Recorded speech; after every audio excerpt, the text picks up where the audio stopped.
I must admit, first of all, that I don't really know the answer that is to the question that is in the title of our session, what does it take to build an intelligent machine?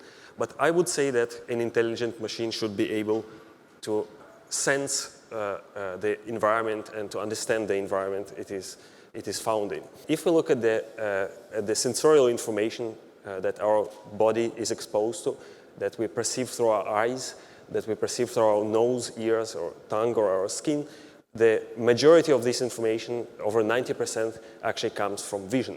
So I would say that it would make sense to equip an intelligent machine with the ability to see and to understand the world around it. And we humans, our visual system is extremely developed, but actually it starts evolving from more or less age 0 as we are born. And actually we acquire the capability to analyze visual information way before we, for example, start walking or learn how to talk. So it is so natural to us to be able to recognize objects that we are actually not fully aware of how complex this task is and what does it take for the brain to do these tasks on an everyday basis, basically every second that we open our eyes, that this is an ongoing process. And I work in the field of computer vision, where we try to replicate or imitate some of these wonderful capabilities of our visual system on a computer. And maybe a curious anecdote that one of the first works on computer vision actually started as a summer project at the MIT back in the 1960s, where a group of scientists connected a television camera to a computer and think that in that period it was super high tech. And they tried to make the computer describe and understand what it sees through this camera. And apparently didn't work well. Even 50 years since, the problem is still far from being solved. And you may ask, of course, what does it make this problem so difficult? Why computer vision is so difficult? So, of course, there are many answers to this question. One of the answers has to do with the fact that the objects that we see around us are three-dimensional, and their appearance depends vastly on the viewpoint. It depends also on the illumination conditions and so on. So the same object can appear actually in almost infinitely many appearances. Just to give you an example, so I'm sure that you will immediately recognize the faces of yourself or maybe of your friends. But if you ask the computer to do the same thing, the computer will see faces that are smiling, faces that are sad, faces that turn left or turn right. And actually it would be a very difficult task for a computer to extract some features or characteristics of these images that allow to distinguish between different people versus other properties, other characteristics that can be attributed to external factors such as viewpoint or illumination. One of the classical illusions actually that visualizes how our visual system can be fooled, even though we learn for many years. It takes many years of training the neural networks of our brain to deal with these different ambiguities and different degrees of freedom in the appearance of objects. It can be easily fooled by, for example, in this illusion, you can see that the same object can appear either as convex or concave, depending on the illumination. An interesting manifestation of this phenomenon was when the Viking spacecraft took pictures of Mars. One of the features that was discovered there looked very much like a giant face. And actually many people for many years believed that this is an evidence of extraterrestrial life. But of course, subsequent photos revealed that it's just some arbitrary rock formation, and the face-like appearance resulted only from some very particular lighting condition. So vision is really hard, not only for a machine, it is hard for humans, and we can easily be fooled and we can easily get it wrong. I'm sure that many of you have seen this movie, Minority Report, that appeared in 2002. And this is a little bit dystopian vision of how our world, hopefully not, but it might look in the 2020s.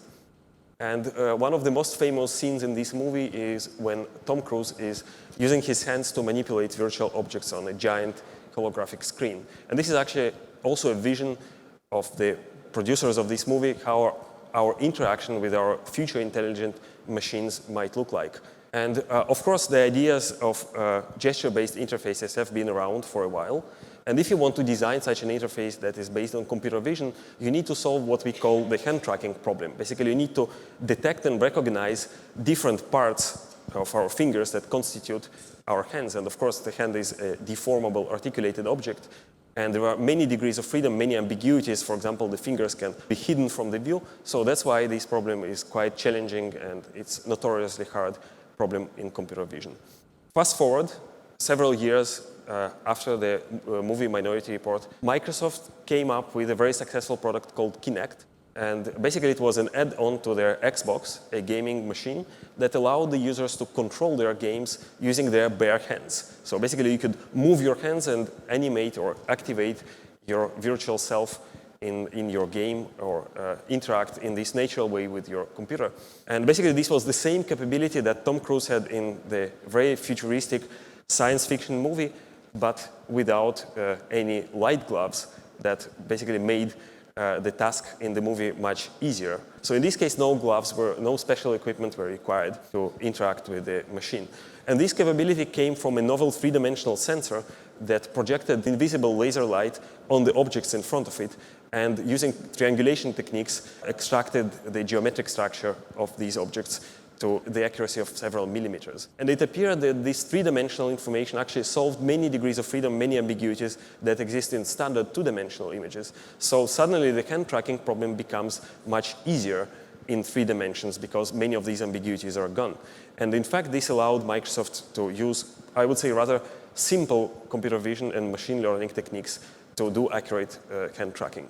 Now, of course, the principles on which the Kinect 3D sensor was based have been known in the field of computer vision for many years, but the commercial breakthrough came from the ability of Microsoft to design a device, to design a product that was reliable, that was affordable, and was also suitable for mass production. So Kinect was really a revolutionary product in this sense. And basically, technology that existed only in the lab and cost a fortune has suddenly become a commodity. But of course, it was designed for specific applications in mind, and that was gaming. And you know that today's manufacturers of laptops and tablets or smartphones are fighting for every gram and every millimeter in the design of their gadgets. So nobody would really want to use a smartphone that weighs a kilogram and requires an external power source. So I was involved with my colleagues in Israel in a startup company that tried to take this dream of a three-dimensional vision or 3D seeing machine one step further, and we designed a technology that would allow to shrink the size of the 3D sensor to a form factor, to dimensions that would fit into the display of a laptop or a tablet. And our company was acquired in 2012 by Intel, and you might have seen Intel presenting this technology that is branded as RealSense at the Consumer Electronics Show in Las Vegas. And this is actually a commercial product. You can nowadays walk into an electronics store and buy a laptop that instead of the standard webcam has our 3D sensor.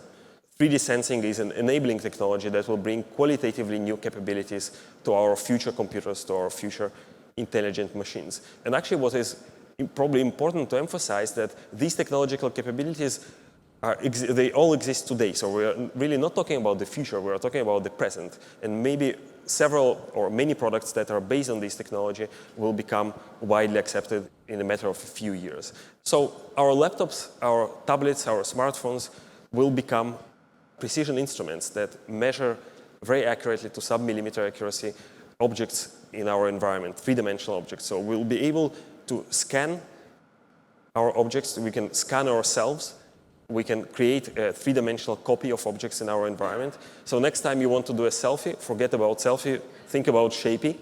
You can make a three-dimensional selfie of yourself, like this person who replicated himself in thousands of near-identical copies.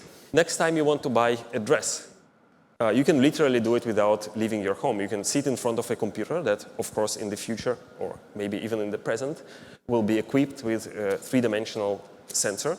And this sensor will allow to measure precisely your body in order to suggest the size of the garment. And not only that, you will be able to see yourself virtually as if you were stood in front of a mirror in a fitting room in a standard department store. So you can virtually measure this dress on yourself and see if it fits or not. And this brings actually an interesting class of applications from the domain of virtual reality. I believe that many of you have seen virtual reality, for example, the Oculus VR glasses. And if you have not, I strongly suggest you to go to the first floor and try the virtual reality movie. It's really incredible immersive experience. However, one of the flaw or one of the disturbing parts of this experience is that you don't see your body. So you appear bodiless in this virtual world, and if you look down, you don't see your legs, you don't see your hands. And of course, this is not how it should be. So with a 3D sensor in the future, you will be able to scan yourself in real time, insert a virtual copy of yourself into this virtual world, and you will be able to see yourself and interact with objects in the virtual world. So this actually allows to blend the borders between the physical and the virtual reality and think of user interfaces, what kind of an impact it will make on them. And here you can see an example from the recent concept of Microsoft HoloLens. So it's a user interface that is based on the augmented reality. You can see both the virtual and the physical world at the same time. I believe that 3D sensing technology is a key ingredient that might be needed for a paradigm shift in the way we interact with our intelligent machines. Basically, it will bring us closer to a more natural way of interacting with computers, replacing more traditional ways of input devices such as keyboard or touchscreen or a mouse with ways of interaction that are more natural and more similar to the way that we interact between ourselves. So to summarize, I would say that an intelligent machine should be able to see the world, and in order to do it at least as well or maybe even better than we humans do it, it should be able to see the world in 3 dimensions. Thank you.